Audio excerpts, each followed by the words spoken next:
like for everyone to check their cell phones. I heard a couple of them ringing, and they always have really cute little tones and stuff, but they're very disruptive to us. If you could, if I could now swear in, I think there was one gentleman and maybe someone else in the audience who didn't get sworn in at the beginning by Commissioner Maduro.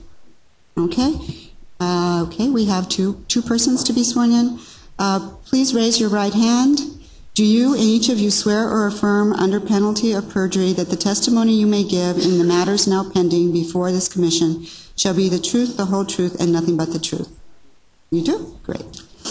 Thank you very much. Will you be testifying? If there is another person, would they please take the seat? The next speaker is Raymond Kelly, followed by Dave Phillips. Okay, if you could start. Thank you. My name is Ray Kelly. I'm the Director of Permitting for NRG Solar. Today I want to speak a little bit about the project. The regional map. As you'll see on your map, you'll get a sense of where we are in the county. We're a 92 megawatt solar photovoltaic project in West Antelope Valley. This project will provide clean, renewable electricity for at least 20 years. The project will create 240 good-paying construction jobs with the local hiring. The project is on degraded and disturbed land, as you've heard, with the majority of the land having been in farming production as recently as 2009. The project also avoids the drainage channel, as staff mentioned earlier, that is on the northern portion of the project. In fact, will be standing off the center line of that by at least 100 feet. We'll be using 500 acres total of the two properties. So on the western property, we'll be using 460 acres with 120 acres being set aside. And on the eastern property, we'll be using 120 acres with 40 acres being set aside on top. We anticipate 50 acres to be used for a burrowing owl conservation area, and that is in the northeastern portion of the western property, and that plan has been approved by Cal Fish and Game. We're working through that.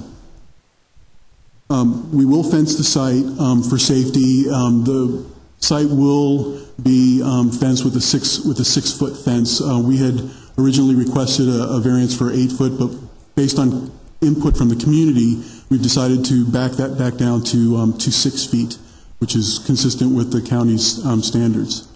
The map you're seeing right now, the orange and the yellow, is the area we're proposing. That's the 50 acres that we're proposing for burrowing owl relocation. And that's in the plan that will be approved, or is approved by Cal Fish and Game. Our project site and transmission line access roads are not within a designated and significant ecological area, as you've heard previously. And we are proposing to provide additional property to the county to be included as open space and preserved in perpetuity that is within the significant ecological area. And you can see that as the yellow box. We own that 40-acre piece of property, and we are going to be dedicating that to the county and working with the county right now for their preservation of that property. And lastly, I'll say is that we have, our transmission lines will not be overhead. They will be undergrounded inside the fence line, and all the transmission line going to the Nenox substation will be underground. And that concludes my presentation. Did we have a question, Commissioner Pedersen? What's the anticipated power generation of this plant?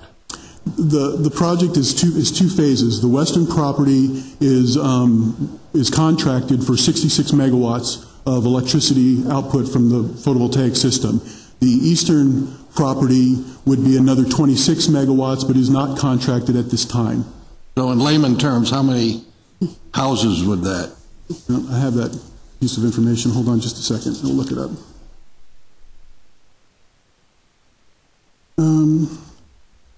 You know, I don't have the houses. I don't have the home information. Yeah, it's about 1,000 homes per megawatt. Okay, thank you. Roughly, very roughly. Okay. Commissioner Hosmer? Madam Chair, thank you. On one of the maps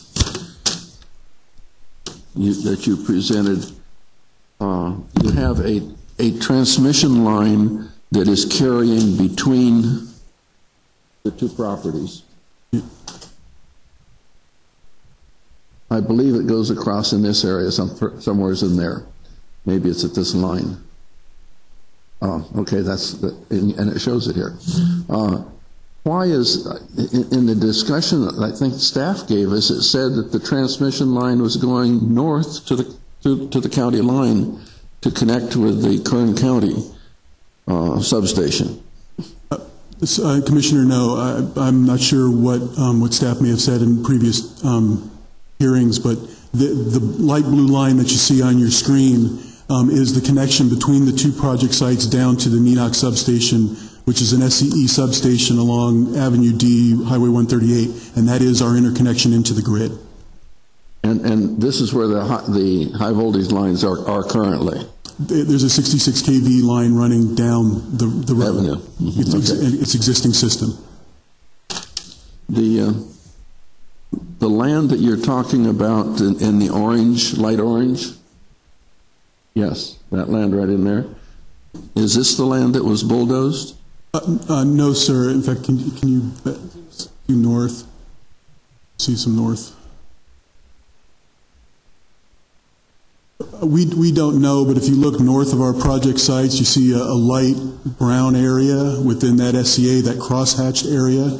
I mean, we don't know for certain where that may have or may not have taken place, but we believe, from what we've heard, that that's the area. I can actually point to the area. It's this parcel. It's a odd-shaped parcel with some notches out of it. That's an SCA, and that's where the Joshua trees were bulldozed. So it would be this parcel here. Correct.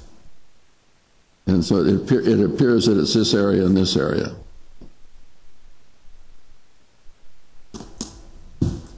Yes, that's correct. Here and here, the fresh dirt. I'm not sure the specific location. I just know that it's within that oddly shaped large parcel.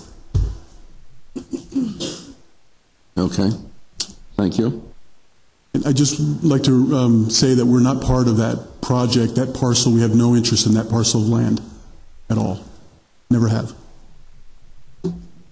Thank you. Mr. Phillips, Dave Phillips is the next speaker, followed by Robert Mason. Thank you.